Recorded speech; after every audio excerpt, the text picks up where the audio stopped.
Welcome to everyone who has joined us for this event with the Oxford Martin School. The FinCEN Files are leaked documents from the US Treasury's Financial Crimes Enforcement Network that have been investigated by the International Consortium of Investigative Journalists and their partners at BuzzFeed, and globally publicized on September 20th, 20th of September 2020. The reports describe over 200,000 suspicious financial transactions valued at over $2 trillion that occurred from 1999 to 2017 across multiple global financial institutions. The documents appear to show that while both banks and the United States government had this financial intelligence, they did little to stop activities such as money laundering.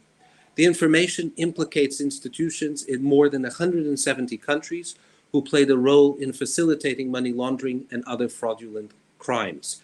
These institutions ignored red flags or reported the money laundering activities, or at least as potentially money laundering activities, weeks, months, and sometimes years after the fact. Billions of dollars in suspicious deals were therefore able to move from Africa into Europe, the United States, the Middle East, and to secretive tax havens, including payments to and from politicians and family members, state-owned and oil and gas companies, arms companies, and many others. At the center of this major investigation lies the International Consortium of Investigative Journalists, an independent Washington, D.C.-based international network of more than 200 investigative journalists and 100 media organizations in more than 70 countries. For more than 20 years, the ICIJ and its partners have been responsible for some of the most important revelations about global crime and financial corruption.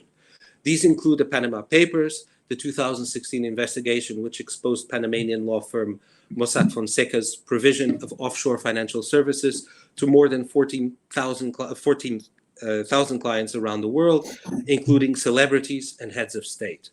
Other prominent efforts in recent years have included the Luanda leaks and the Paradise Papers. But it could be argued that the FinCEN revelations that are the subject of today's event are of an altogether different order of magnitude. This is certainly the case when it comes to Africa. According to a recent report of the United Nations Conference for Trade and Development, an estimated $88.6 billion per year leave the continent in the form of capital flight, which is wealth sent and held abroad. This contrasts with only $45 billion in foreign direct investment to Africa in 2019, and likely only half of that in 2020. With us today to discuss this subject are three outstanding speakers: Will Fitzgibbon, a senior ICIJ reporter who is also ICIJ's Africa and Middle East Partnership Coordinator, and who has extensive experience in investigating global corruption, both at ICIJ and a number of news outlets. Taiwo Hassan Adebayo is a senior investigative reporter at Premium Times in Nigeria and a key ICIJ partner in Africa. And Augustin Armendariz is senior data reporter at the International Consortium of Investigative Journalists, having previously worked at the New York Times. We'll give the speakers the floor in the order that I've presented them. Will, you'll go first.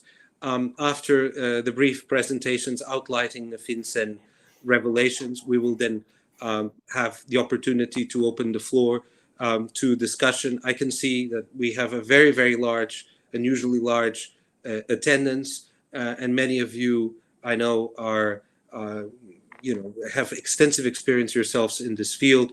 So we very much look forward to the interaction with the audience and with the questions you may be able to raise about FinCEN and about the broader matters that bring us here today. Without further ado, Will Fitzgibbon. Thank you very much, Ricardo, and hello to everyone. Very happy to join you here from Washington, D.C. And thank you to the Oxford School here for organizing what I think is the first discussion on FinCEN Files with a focus on Africa and illicit financial flows relating to Africa.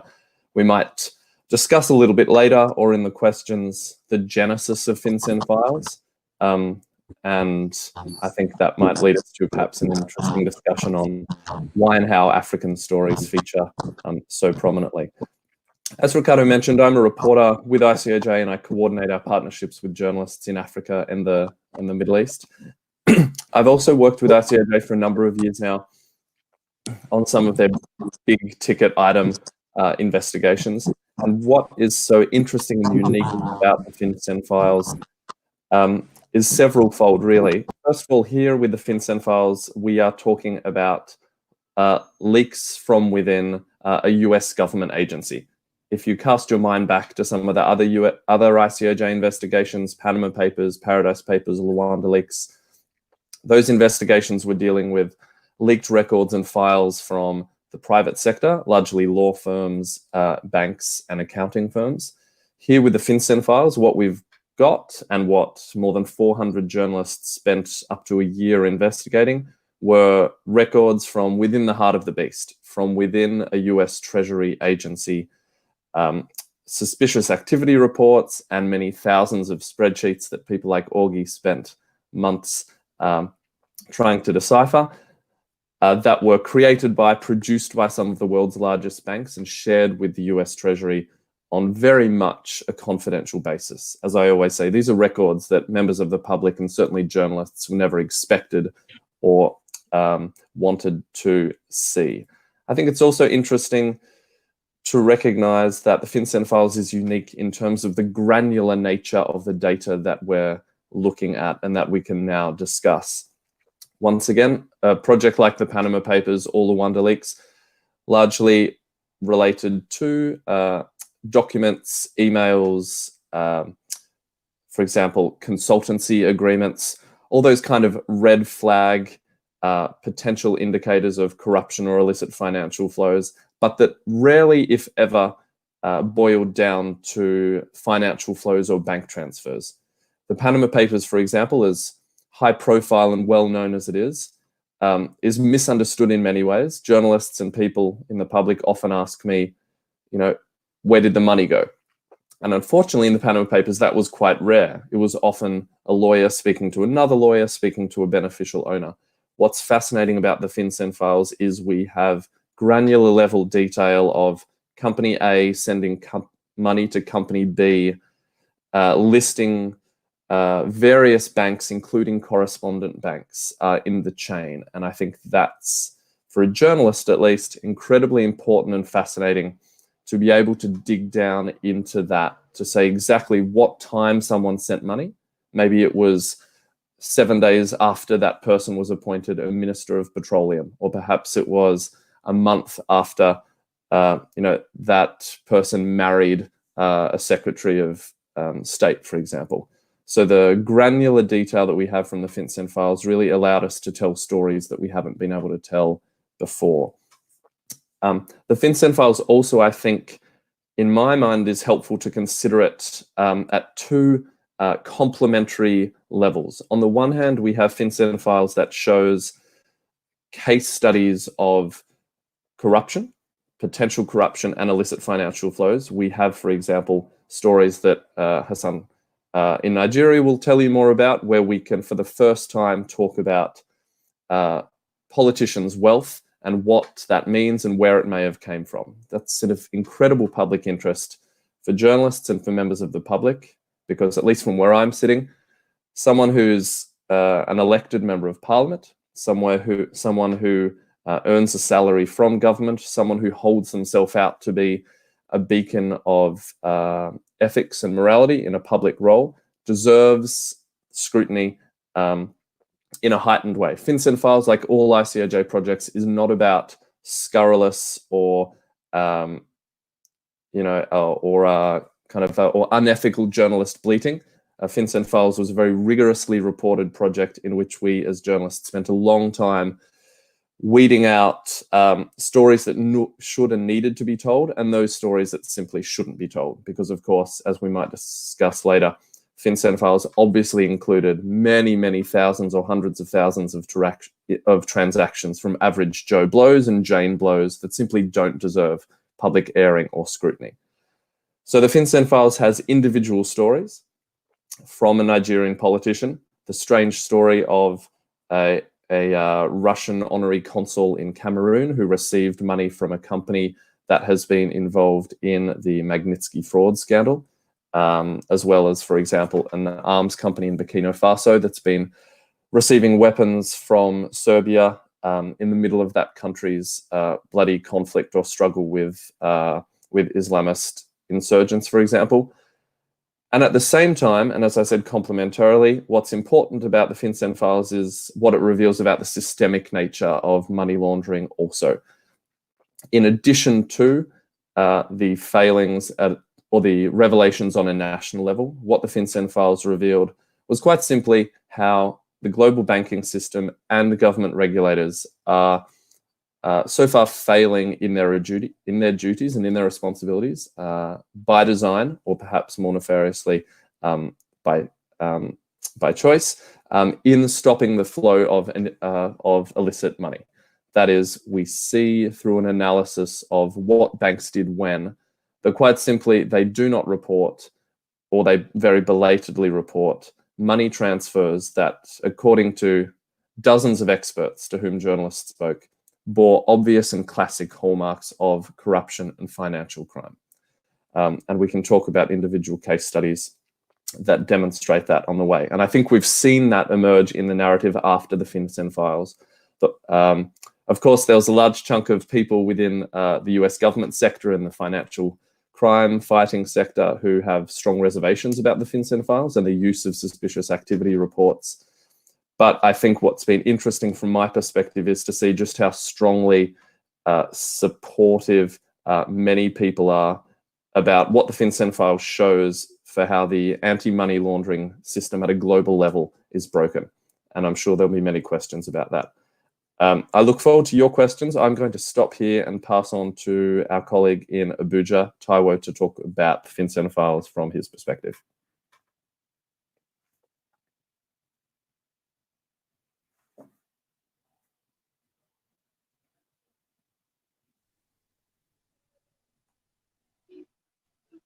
Yeah, thank you, Will. Hello, everyone. Yeah, I'm happy to join you from Nigeria's Files City, where I've been conducting some investigative reporting.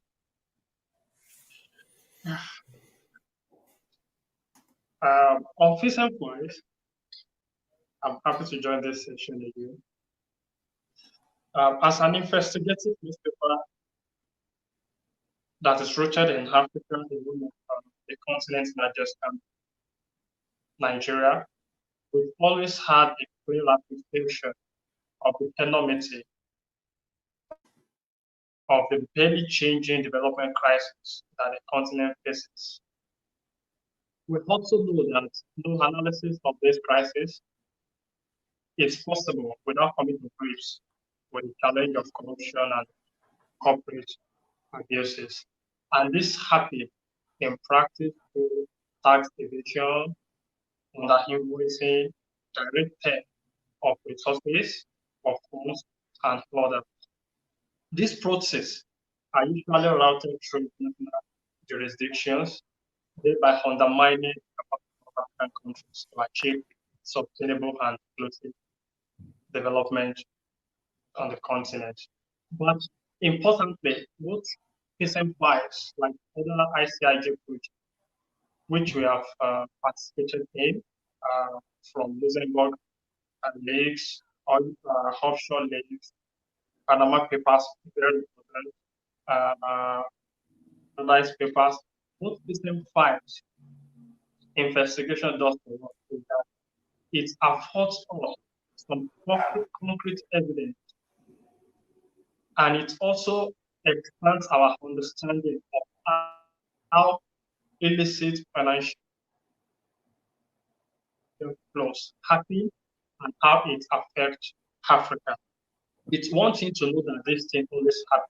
It's another thing to now know that this is how it happens and this is how it affects Africa. We see how politicians and business moguls, many of them under investigation, home and abroad for crimes, money through international jurisdictions, move suspicious funds abroad, save assets abroad, denying government and people of Africa revenue which are required for development. What is shocking, and this is why FinCEN Files is very unique among the projects we have participated in, is the finding that the weak enforcement in large economies, in big countries like the United States, allows big banks to help these people move suspicious funds. And that brings us to the issue of exogenous factors that affect Africa's underdevelopment. In most analysis of corruption and development crises that Africa faces, the tendency is that we mostly focus on what happens locally, what happens in Africa, and then losing sight on how global factors allows this corruption to take place. And that is what we see in FinCEN Files. Anti-money laundering and compliance service in the big banks are merely box-ticking activity. A compliance officer who raises red flag on fund coming from Nigeria, from Ghana, from Kenya, from Portugal, would pose some questions to a banker in Nigeria who will just do their own job, give some answers to allow the money to pass. In some cases, it will take weeks, months before such information, before such red flags are passed to the law enforcement, to FinCEN. Nothing would follow. Then the funds would go. These are funds from illegal ivory in country like Kenya, funds from oil wealth in the Niger Delta, where I'm currently right now. Then the money would go, nothing would follow. So what we see again is how the weak enforcement in these big nations gives allowance to illicit financial flows from Africa. And interestingly, just recently, like Will mentioned, we saw the UN report on the capital flight from Africa, some 88 billion US dollars. That's more than what comes into Africa in remittances and aid. And the big picture is that this problem undermines even sincerest effort of Africa to achieve inclusive and sustainable development goals. Just one or two examples. One of Nigeria's biggest politicians, Abubakar, as we saw in the FinCEN Files, was allowed to move money, huge funds, through offshore companies years after he was indicted in the United States in $40 million US money laundering corruption investigation. Yet he was allowed to move such money. And the shocking thing was that the same company that he was indicted with in the UK in 2010 were the same companies he used to shift funds abroad with his wives in 2012. Where were these funds coming from? Atiku is one of the owners of one of Nigeria's biggest oil logistics company. That company, Hinges, is in court with authorities over the issue of revenue sharing.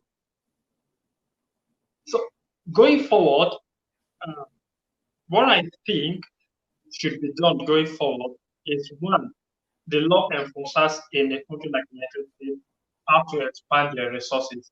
I've seen a report in Brookings Institution that a worker at FinCEN would handle about 4,000 files. That's overwhelming. That's too much. That will not allow quality. What you only have is quantity. Also, there should be ease of information sharing between countries like the United States and law enforcement agencies in Africa, from Kenya to Nigeria. And also, the reports we have seen, they are mostly about findings compliance officers see on the web. After raising red flags, passing it on, nothing follows. What should be done actually is to go beyond web findings.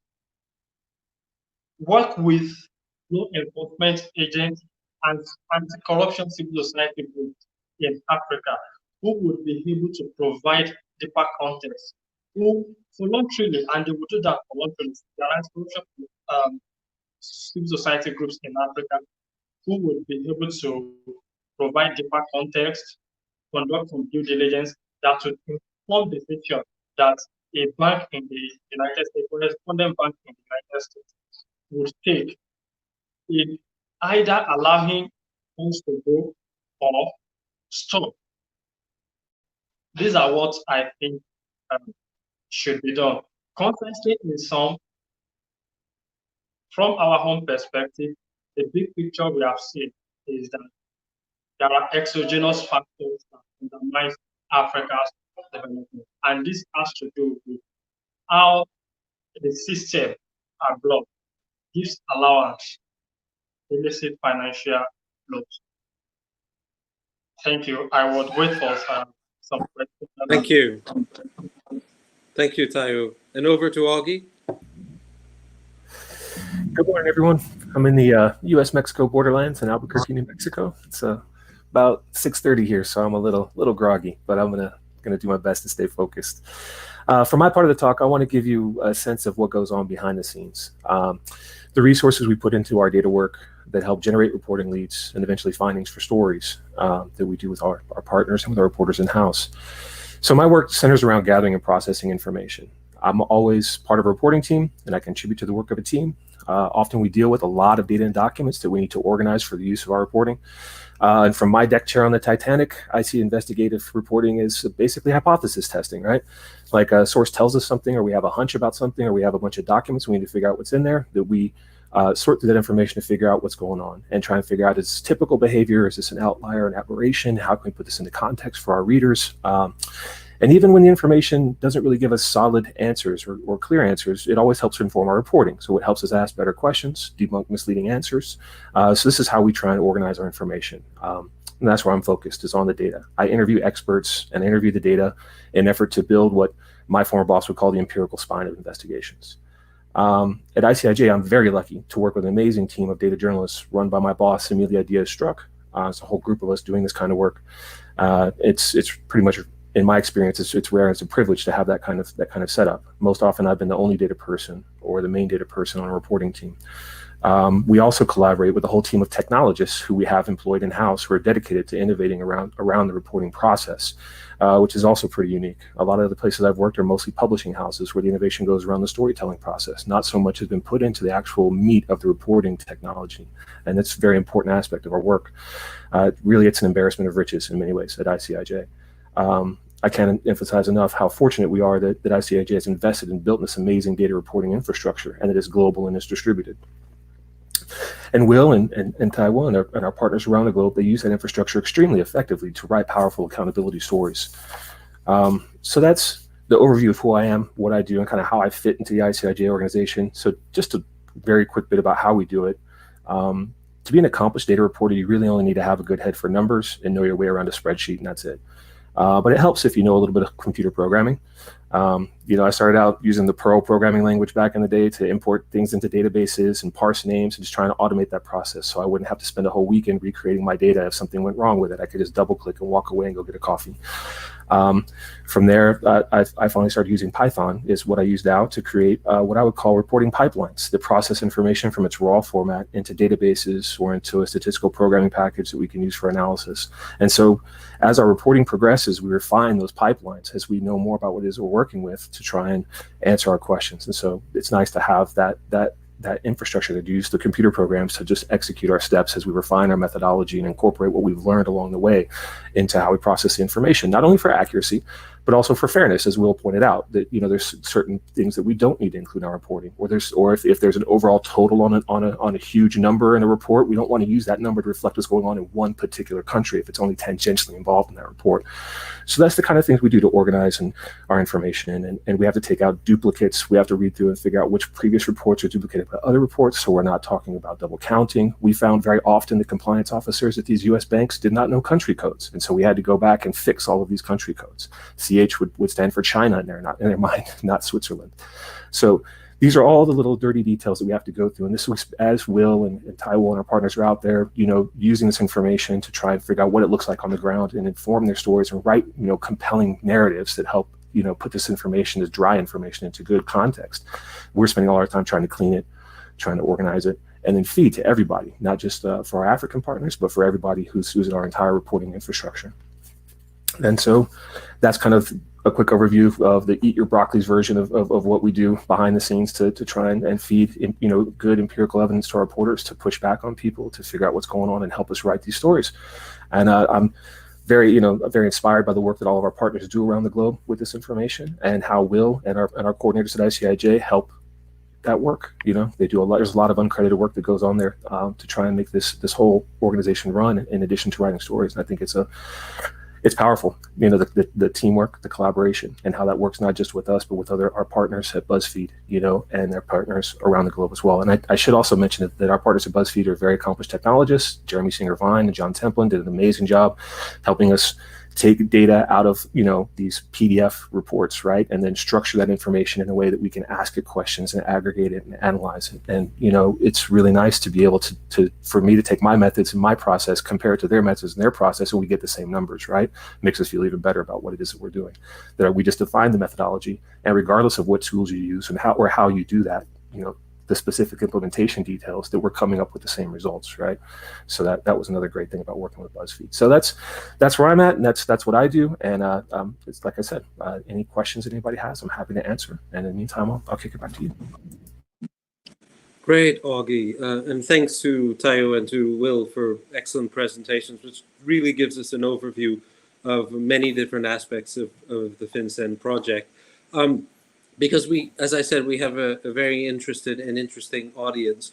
I'm going to make my sort of Q&A shorter, at least in the first instance, than normally, and I'm saving the questions in particular for Augie and Taiwo for later on. But I just wanted to ask one question from Will before we open the floor. Will, that has to do with the reaction from Treasury. You outlined in your presentation, and the FinCEN write-ups in your partner media organizations were quite clear about individual financial institutions sitting on this information, which is at the very least dodgy, in many cases straightforward evidence of money laundering and of criminal activity for a very long time before they actually sort of warn the US Department of Treasury. One thing I would like you to expand a bit on, and we sort of understand where they're coming from, in what amounts to, as the project clearly outlines, a systematic pattern of behavior. The question I have is about what happens to the information when it gets to the US Department of Treasury, and why it doesn't move on into proper, criminal investigations from that point onwards, or frequently enough it didn't. And I'm reminded of how Tom Burgess presented the actions of the Financial Conduct Authority in the UK in his latest book, Kleptopia. He hints that the FCA wasn't just being slow, that it was, actively not going forward with some of these investigations in a manner more friendly towards the financial institutions than certainly towards the whistleblowers that occasionally brought in the bacon. So my question is, what of the US authorities, and what happened to this information over the last 2 decades, and why haven't we heard about it in 2003 or 2007 or 2011? I think there's a lot to unpack in that Yeah. question, Ricardo. I think, as many of the people on the call will know, for a long time there have been concerns about how suspicious activity reports are used and the very, very low rates of successful law enforcement inquiries emerging from suspicious activity reports, SARS. That's something that we were very aware of in our reporting. Let's remember that FinCEN Files is based on about 2,100 suspicious activity reports, which is a minute number of reports that pass through the law enforcement system every day. But even within those 2,100 reports, as the FinCEN File shows, the kind of wrongdoing and red flags for corruption that we saw were overwhelming and would surely be enough to keep law enforcement around the globe busy for the next 5 years. Someone made, I think, what was an important reflection after the FinCEN Files, which was that with the 400 journalists who worked on this project, that's actually more in terms of numbers of individuals looking over these reports than FinCEN employs in and of itself. And that clearly is a problem, lack of manpower and woman power and person power within an within an agency like FinCEN. FinCEN, as most people on the call will know, is a recipient of this data, but its job is then to pass on the information from suspicious activity reports to law enforcement agencies.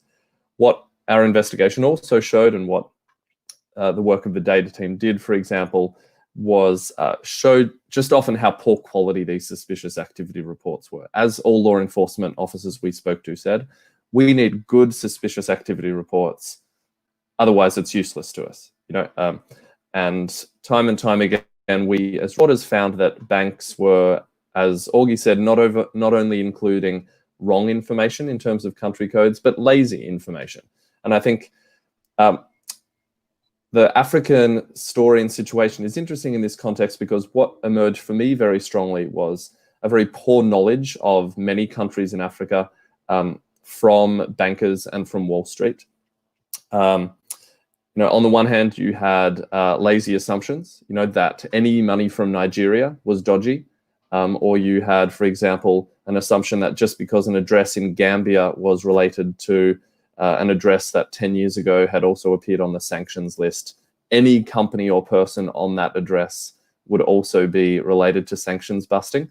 And there were very clear limitations into what bankers were able to research or find out about any companies or entities in many companies in Africa, which I think led to problems on both sides. On the one hand, poor information led to an over-filing of reports about information or people from Africa, when, as reporters later found out, there really wasn't any evidence of wrongdoing.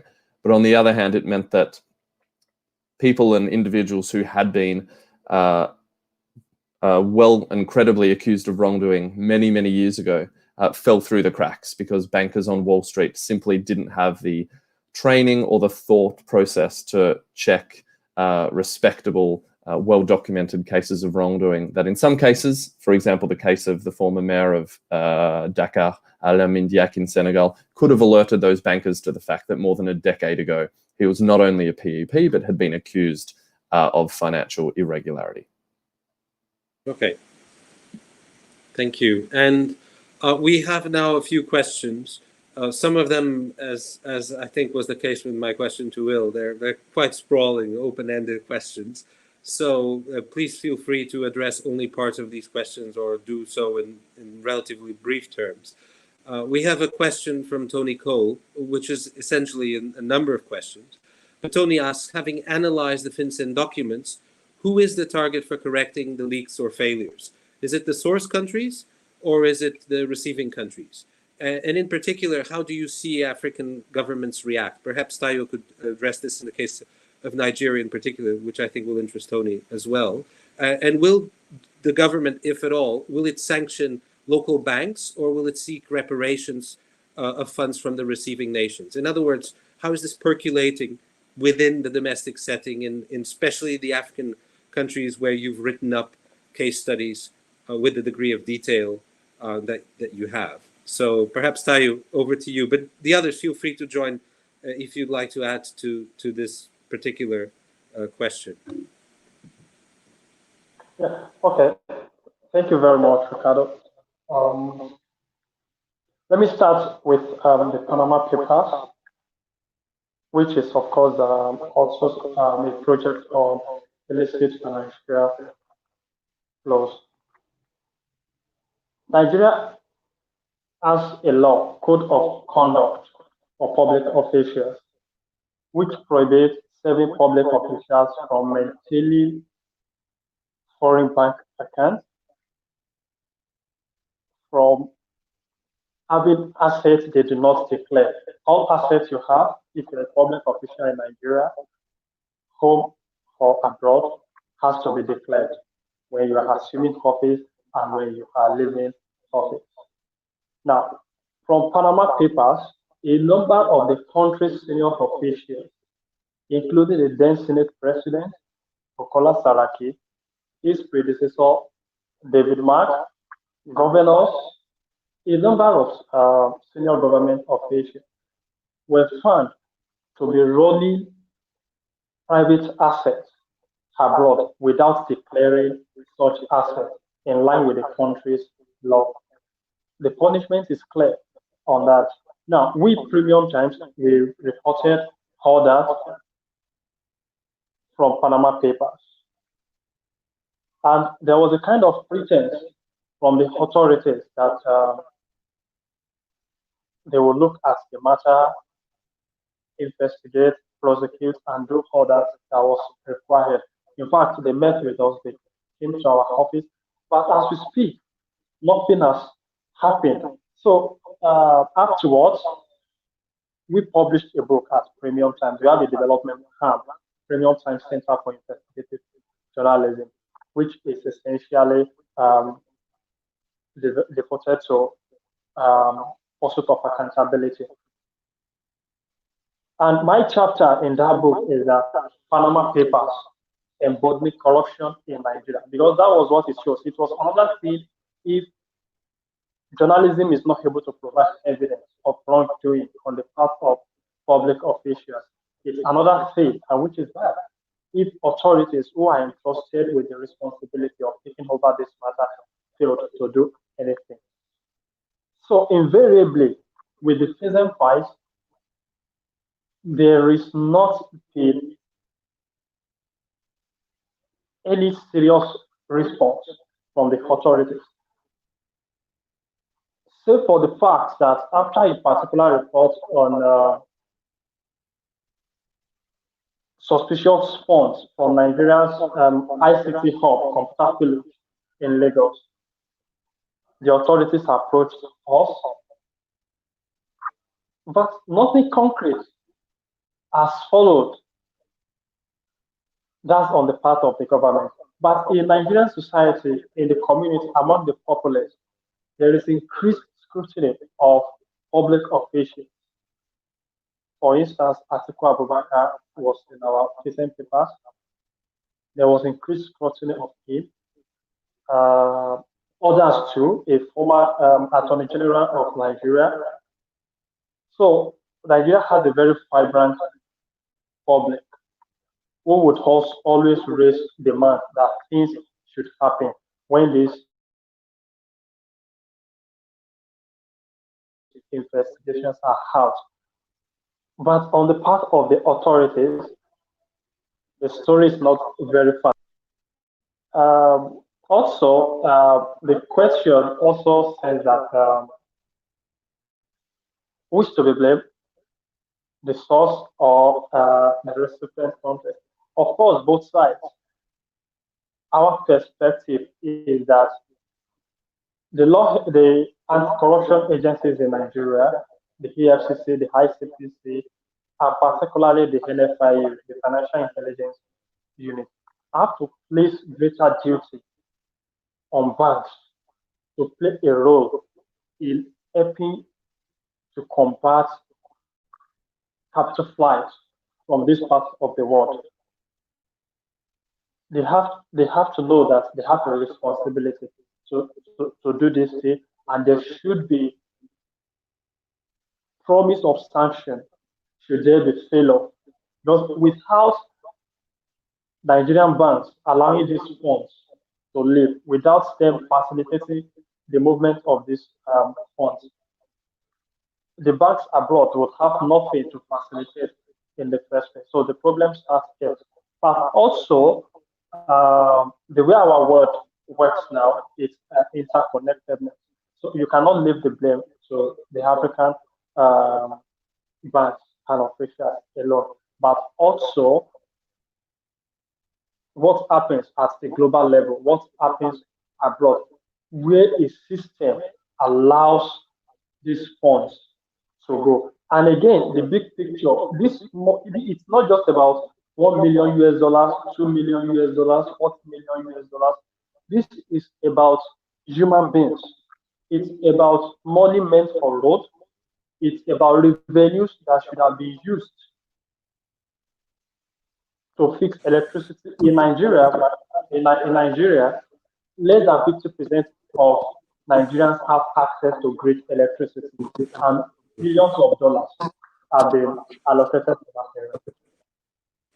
Taiwo, thank you. And that really takes us to the next question, which is also the subject of a question we just received, which is that global regulatory context. In particular, whether FinCEN aspires to and or is likely to have impact on changing the behavior of major financial institutions, knowing fully well that we've had over the last 10, 15 years, going back to BCCI in the early 1990s, numerous scandals in which the penalties incurred at the end of the day are minimal.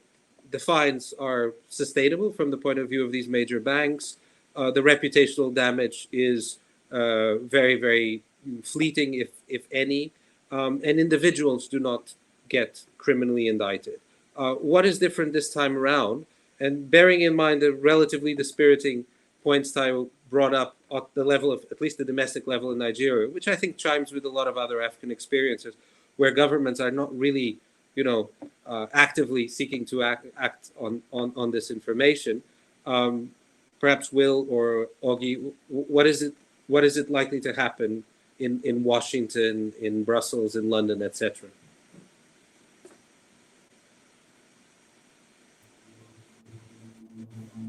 How to answer that without sending us all into a slough of despond and despair, I'm not sure. I mean, as you said, Ricardo, ICIJ projects and ICIJ is used to now, after its investigations, having a flurry of promising statements from the European Parliament, from in the United States, often it's Democratic or opposition senators or lawmakers, and we saw similar things in the wake of the FinCEN Files. What's clear to me is that everyone seems to know at least a small basket of reforms that are necessary and that would help and address these problems. It's less clear to me that many of those have a chance of being introduced. One of the strong themes we heard from many people we spoke to, Department of Justice attorneys, former judges, etc., was the need for individual responsibility at a banker's level to exist. Boil it down to, jail the bankers or hold the bankers accountable if you wish. And I think the FinCEN Files was helpful for that. Me as a reporter, and I hope for the readers, you realize that suspicious activity reports and that bankers are not brick buildings on Wall Street that are inanimate. That these reports are written by individuals, that there's someone probably overworked and underpaid, although compared to a journalist, no doubt very well paid, on Wall Street, actively Googling an Angolan bank or actively Googling a Togolese motorcycle company and trying to find out what on earth this business is and whether or not it's suspicious. And I think the hope from FinCEN Files is that perhaps we helped to decloud the financial world and system so that individuals are recognized as being a central part of it, and that where they break the law, they can be held accountable. But I'm not sure that we're going to see anything like that immediately.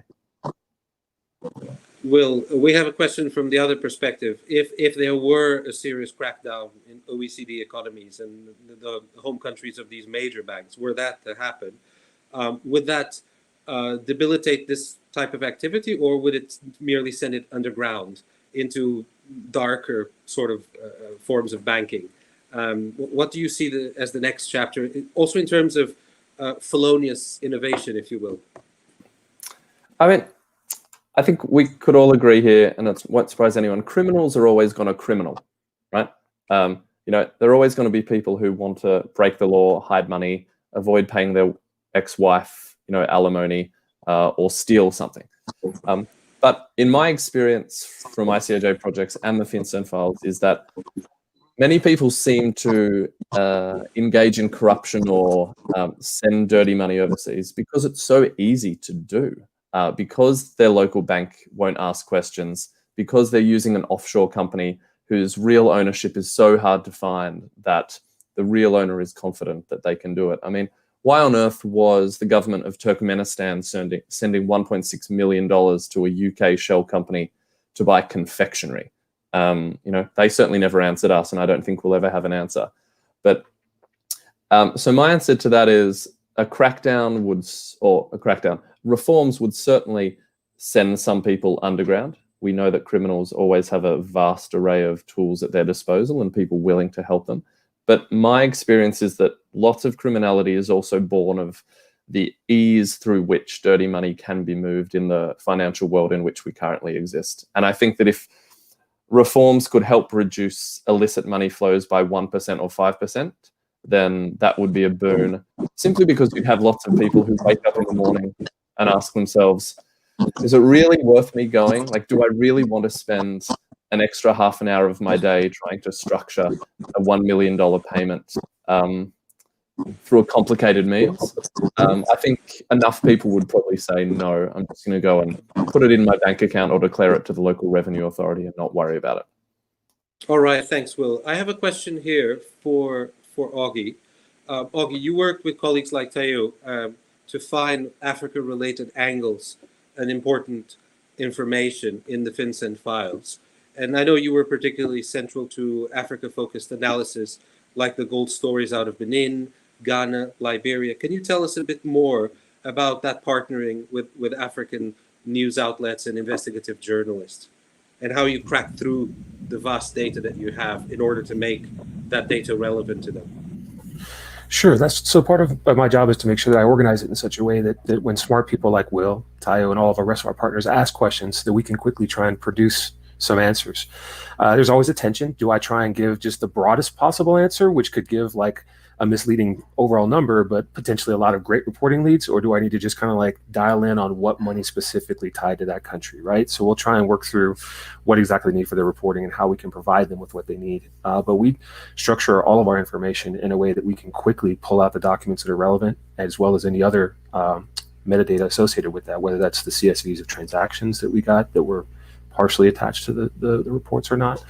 Anything we can get that helps build a picture of what's going on for any reporter anywhere, we'll have that infrastructure set up to quickly pull it out and query it out and pull the relevant documents together to send. Again, it's always a tension between, do we send a bunch, which is going to generate leads, you know, and help kind of like in the early reporting, or to create a finding for a story that we know how much went through a particular country that we feel fairly and accurately represents what happened in that country.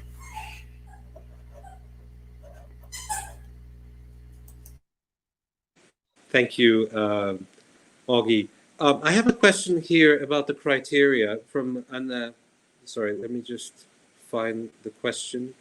It's a question from Ana Carolina Dallagnol. What are the criteria used for identifying suspicious transactions? Are you making this analysis based on applicable global banking standards or domestic laws and regulations, which necessarily will vary in different jurisdictions? And are you also taking into consideration the many regulatory gaps that allow for quote unquote creative compliance, which strictly speaking wouldn't make these, you know, criminal actions, but nonetheless suspicious ones? I don't know who wants to take this one. Will, would you like to have a crack at everyone? I think you're all qualified to address it. Yeah, I can jump in that to start with. I mean, I think the first answer is that the suspicious activity reports themselves are often using their own criteria, both internal, but also FATF standards and international standards. You know, a well-written suspicious activity report, and some of them were, thank goodness, would list 6 criteria for why a transaction was suspicious. Did it involve high-risk jurisdictions? Were there shell companies? Were payments sent repeatedly in round dollar amounts just below the certain reportable threshold, that kind of thing? So all of those criteria certainly existed in how banks themselves and also journalists perceived certain transactions as suspicious. But of course, what the FinCEN Files did was take these suspicious activity reports and put them under a magnifying glass in a way that bankers either chose not to do or did not have the time or resources to do. So we would add criteria such as truly researching who this person is, or looking at a Guernsey company and saying, hang on a minute, that Guernsey company was mentioned in a Senate report years ago as a potential vector of corruption. Clearly that's an additional criterion of corruption. That's the case that Taiwo mentioned, for example. Atiku Bababakar's Guernsey Trust Company had been mentioned in US Senate reports previously, for example. One of the, I think, strengths of the ICAJ model of collaboration is that because we work with journalists in their own country, we're not an organization of foreign correspondents. It means all those reporters have the knowledge and the ability to dig into their domestic laws and regulations. So the Algerian reporter speaks to his sources within the Algerian financial crimes unit, knows the legislation there, and of course knows the actors and the companies involved. And maybe Taiwo can speak to his experience from Nigeria when it comes to domestic laws and regulations. But I think that really helps and explains why the FinCEN Files is a global project, because just to go back a step, if the FinCEN Files had only been reported by American-based news organizations or UK-based news organizations, I think we would have seen 3% of the kind of stories that we did. Why would a reporter in New York City write about Benin or a Cameroonian ambassador or a Botswanan diamond company? But the fact that we did work with 400 journalists from 90 countries enabled more of those stories to be told.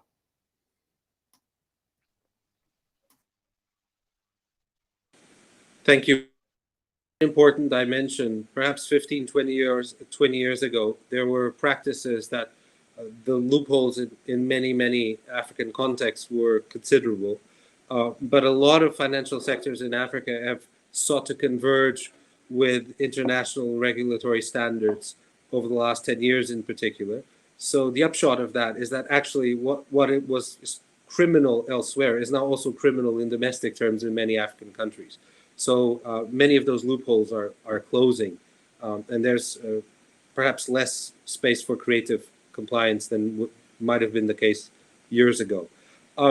One question that we have here, and perhaps Taiwo can address this from the perspective in particular of Nigeria. I think in the other countries that we mentioned, in particularly in West Africa, the gold sector was a major concern. But the question we have here from David Talon is, have FinCEN findings implicated international oil companies?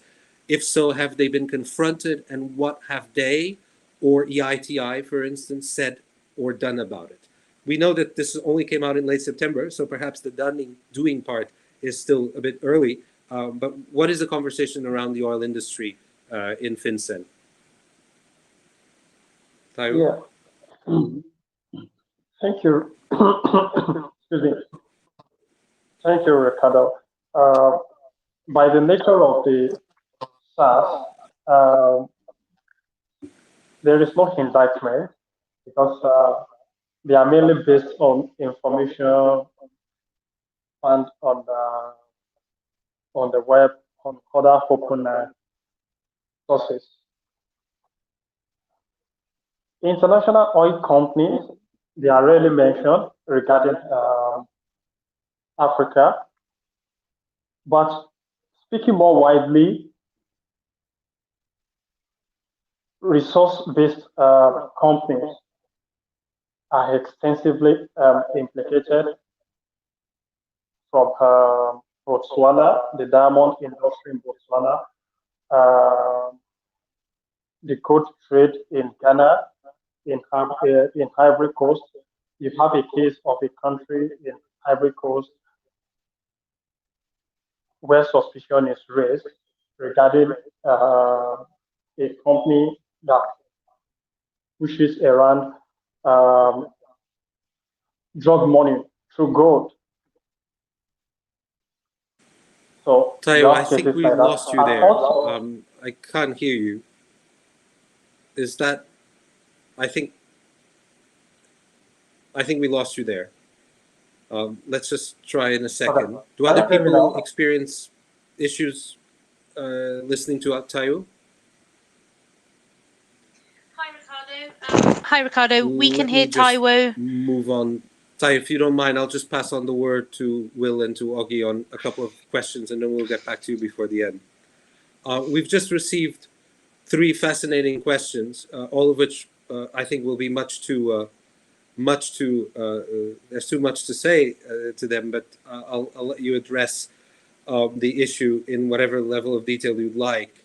The question is from Alex Duncan. Are there examples of effective collective action by governments to reduce corrupt financial flows? And if so, what, if any, are the lessons that may be more widely applicable and built on?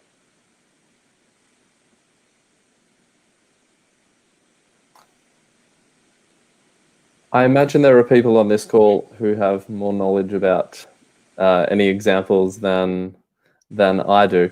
I mean, in my research and reporting on this, I was in touch often with sources and individuals working in FATF countries, in particular, is it GAPFI, the West African FATF regional branch, for example.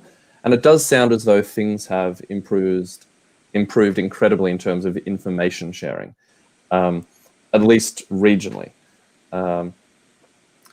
You know, my sense is that not enough information is shared currently. You know, financial intelligence unit employees in Sierra Leone, in Gambia, in Liberia, did not know of any of the transactions that journalists were reporting on. They had not been alerted to gold-related suspicious activity reports, for example, by FinCEN. It would seem to me, as an outsider and as a journalist, that if there's a safe way to do that, then a country like Liberia could only benefit from being made aware of $40 million in suspicious gold payments that left the country. I'm not sure if I can provide examples of effective collective action by governments to reduce corrupt financial flows, but if anyone has any, I'm interested to hear them. Okay. We have 2 more questions, and they're again, we only have 3 or 4 minutes left, but perhaps we can just briefly address them.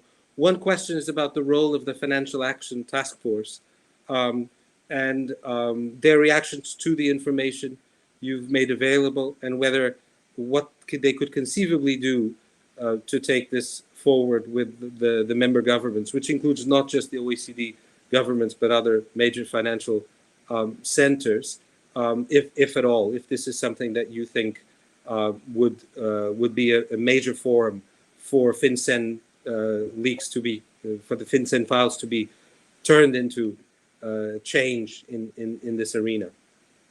Any of you, Taiwo, Augie, Will? Yeah, thank you. I think we'll be able to give broader response. But let me just make the point constantly in some that there should be more collective responsibility in tackling corruption at the international level. There is this Egmont growth. But what we have seen so far is that there is not enough information sharing that should improve. There should be a kind of automated platform which would allow law enforcement agencies, financial intelligence agencies to easily access information on cases they are working on and quickly share information which would then inform the decision they would make on funds as they are moved from country to country. Taiwo, thank you. Thank you for those comments. I'd just like to give the opportunity to Will and Augie to make some final comments. As the audience can see, this is a vast subject, and we've only touched upon some of those aspects, but I very much hope that the event will have been of interest and that you'll be following this research agenda, which the Martin School is very committed to, as well as obviously the work of the ICIG and its partner organizations. Augie? I'm just grateful for the opportunity to talk about what we do. I think that the collaborative team-based work that ICIJ does to get information, valuable information on our end and to reporters around the globe helps us kind of dig into these things which law enforcement either can't or won't dig into. And I think it's a great service. And I think being able to talk about how we do this a little bit behind the scenes is also good for people to hear, especially with so many people around the globe that are very familiar with this kind of thing. So just a big thank you. I really appreciate it. It's been a wonderful morning spent. Thank you. Thank you. Will, your last word. Thanks, Ricardo, and thanks everyone for joining. This was, as I said at the beginning of the discussion, I think the first chance to really take an Africa-specific focus on FinCEN Files, which is a huge part of what ICIJ does. All of our investigations are as global as they can be. And as many of you will know, it's not always easy to get Burkina Faso or Nigeria to have the same media weight as the United States or the United Kingdom. But we believe that's what good investigative journalism should do. And if it's not too shameless at this stage, I'd remind everyone that ICIJ and PTCIJ in Nigeria are non-profit news organizations who are always looking for more supporters, both publicly and financially. So we will continue to do what we do and look forward to engaging with all of you on this chat. Again, our contact details will be available and are readily available widely online. So please do reach out if you have ideas, suggestions, or tips. Thank you, Will. Thank you, Taiwo. Thank you, Augie, for this stimulating, fascinating discussion. And thanks to our audience for joining us.